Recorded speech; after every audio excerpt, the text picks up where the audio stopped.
कैसे हो भाई लोग? बढ़िया। मैं हूं आशीष और आज मैं आपके सामने आपको इन्फॉर्मेशन दूंगा सबसे बड़ी यूएफसी की राइवलरी जो इस टाइम पे चल रही है, यानी कि दो फाइटर्स जो एक दूसरे को बिल्कुल पसंद नहीं करते, जिनकी बहस चल रही है आपस में।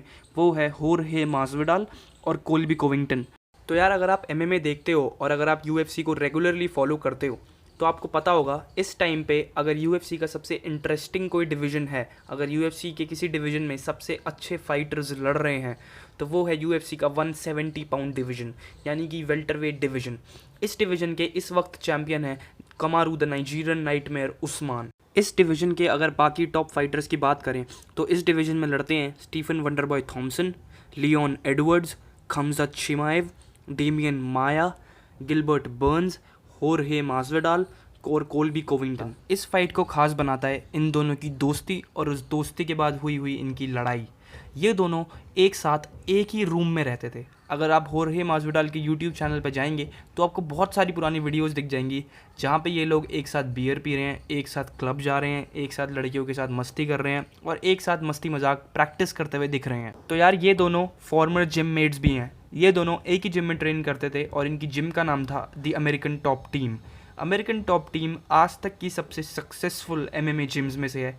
किसी भी जिम ने इतने चैम्पियंस और इतने इंटरिम चैम्पियंस एमएमए को नहीं दिए जितने अमेरिकन टॉप टीम ने दिए हैं।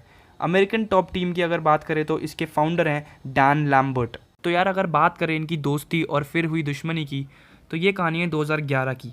डैन लैम्बर्ट जो अमेरिकन टॉप टीम के फाउंडर हैं, उन्हें उस टाइम पे अमेरिकन टॉप टीम के लिए एक रेसलर की ज़रूरत थी, एक हाई लेवल रेसलर की जो उनके फाइटर्स को रेसलिंग में मदद करा सके। उस टाइम पे एंट्री हुई अमेरिकन टॉप टीम में कोल्बी कोविंगटन की। वहाँ पे वो मिले अपने बेस्ट फ्रेंड, अपने रूममेट और अपने ट्रेनिंग पार्टनर होर्हे मास्विडाल से। दोनों फाइटर्स एक साथ रहते थे। कोल्बी मास्विडाल की रेसलिंग में मदद करते थे और मास्विडाल कोल्बी की स्ट्राइकिंग में मदद करते थे और इन दोनों की जोड़ी बनी एमएमए की सबसे बड़ी जोड़ी। दोनों फाइटर्स साथ घूमते थे और कोई इनसे पंगा नहीं लेता था, क्योंकि उन्हें पता है अगर ये दोनों साथ हैं और आप इनसे पंगे लोगे तो यार आपके लिए टाइम अच्छा नहीं होगा। तो यार, इन दोनों की जो लड़ाई स्टार्ट हुई थी वो हुई थी कोल्बी कोविंगटन वर्सेस डेमियन माया की फ़ाइट के बाद से। कोल्बी कोविंगटन ने डेमियन माया को हराया और फाइट के बाद उन्होंने ब्राज़ील को एक कूड़ेदान बोला और जितने भी ब्राज़ीलियंस क्राउड में बैठे थे उन सबको फिल्थी एनिमल्स कहा। इस फाइट के बाद से सबको कोल्बी कोविंगटन का एक नया चेहरा देखने को मिला, जैसे मानो वो एक WWE का कैरेक्टर प्ले कर रहे हों। वो हर किसी से फालतू बोलते थे, हर किसी से लड़ाई करते थे और उन्हें हर किसी से पंगा लेने में मज़ा आता था। लेकिन अगर आप मेरी माने, और कोल्बी कोविंगटन ने ये एक इंटरव्यू में भी कहा है कि डायना वाइट ने और यूएफसी ने उन्हें उस फाइट से पहले बोला कि इस फाइट के बाद हम आपको यूएफसी से निकाल देंगे क्योंकि हमें आपका स्टाइल पसंद नहीं है, आप बहुत बोरिंग फाइटर हैं और अगर आपको कुछ करना है तो आपको कुछ अलग करना पड़ेगा, तभी हम आपको इस फाइट में रखेंगे। यही रीज़न है कि कोल्बी कोविंगटन ने ब्राज़ील को इतना कुछ बोला और अपनी पर्सनैलिटी पे पूरा चेंज किया। तो इसके बाद फाइट हुई कोल्बी कोविंगटन वर्सेस राफेल डॉस आन्योस। ये फाइट थी इंटरिम वेल्टरवेट चैंपियनशिप के लिए और इस फाइट में कोल्बी कोविंगटन के कॉर्नर में थे उनके बेस्ट फ्रेंड होर्हे मास्विडाल। यार, अगर होर्हे मास्विडाल कोविंगटन के कॉर्नर में है तो कहीं ना कहीं ये बताता है कि दोनों कितने अच्छे दोस्त हैं। लेकिन यार, हुआ क्या कि इसके बाद जो कोल्बी कोविंगटन के कोच थे माइक ब्राउन, ऐसा बोला जाता है कि कोविंगटन ने उन्हें फ़ीस पे करने से मना कर दिया था कुछ कारणों की वजह से, वो कारण अभी पता नहीं है। और जो माइक ब्राउन है वो होर्हे मास्विडाल के बहुत अच्छे दोस्त थे, तो इस वजह से होर्हे मास्विडाल ने कोल्बी कोविंगटन से बहस की और कोल्बी को उन्होंने बोला, मास्विडाल ने, कि अगर तुमने उसके पैसे नहीं लौटाए तो मैं तुम्हें हर्ट करूँगा, यानी कि मैं तुमसे लड़ूंगा। लेकिन इस लड़ाई के बीच में आ गए माइक ब्राउन और उन्होंने होर्हे मास्विडाल को बोला कि लेट इट स्लाइड, जाने दो, जो हो रहा है उसे रहने दो। और इसके बाद होर्हे मास्विडाल और कोल्बी कोविंगटन ने बात करना बंद कर दिया। होर्हे मास्विडाल थोड़े टाइम से यूएफसी से बाहर थे, वो फाइट नहीं कर रहे थे। अब कोल्बी कोविंगटन को अपनी वेल्टरवेट बेल्ट को यूनिफाई करना था वेल्टरवेट चैंपियन टायरन वुडली के साथ फाइट करके, लेकिन ये फाइट हो नहीं पाई क्योंकि कोल्बी कोविंगटन के चोट लग गई थी और वो थोड़े टाइम के लिए बाहर हो गए। इस बीच होर्हे मास्विडाल ने वापसी करी और पूरे यूएफसी और पूरी दुनिया में एक शॉक वेव फैला दी जब उन्होंने डैरन टिल को इंग्लैंड में नॉकआउट किया। उसके बाद बेन एस्करन को 5 सेकंड में यूएफसी के इतिहास के सबसे फास्टेस्ट नॉकआउट करा और सबसे बड़े यूएफसी स्टारों में अपना नाम दर्ज करा लिया। इस बीच क्योंकि कोल्बी कोविंगटन बाहर थे, कमारू उस्मान ने टायरन वुडली के साथ फाइट की और उन्हें हराया और नए वेल्टरवेट चैंपियन बन गए।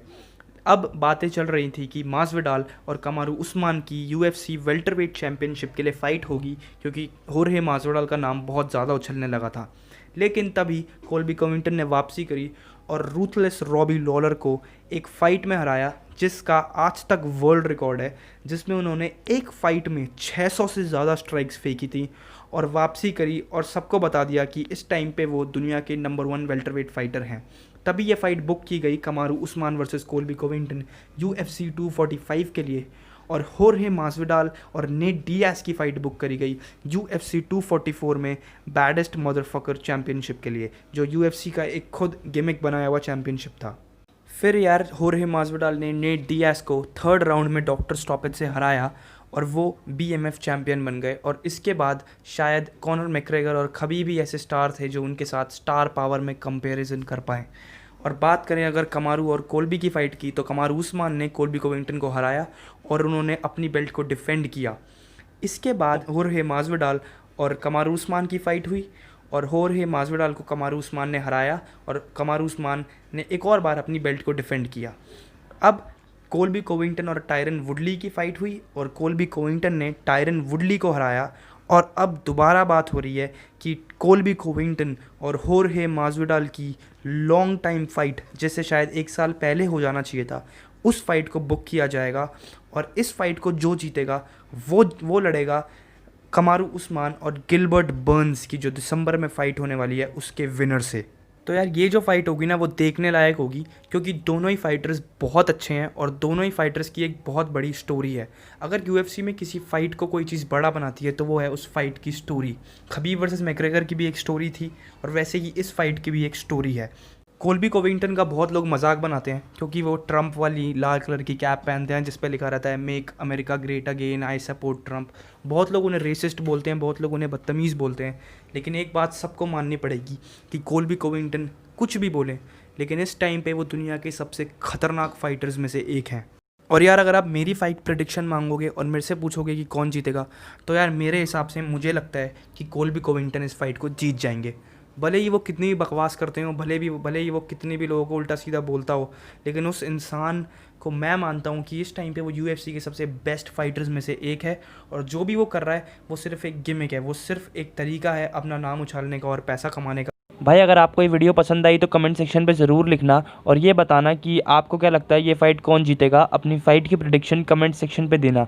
और यार अगर आप चाहते हो कि मैं ऐसे ही वीडियोस बनाऊं तो प्लीज़ मेरे चैनल को लाइक और सब्सक्राइब करना मत भूलना और मेरे को सपोर्ट करना कि मैं आगे भी ये वीडियोज़ बनाते रहूँ। तब तक के लिए थैंक यू यार और गुड बाय।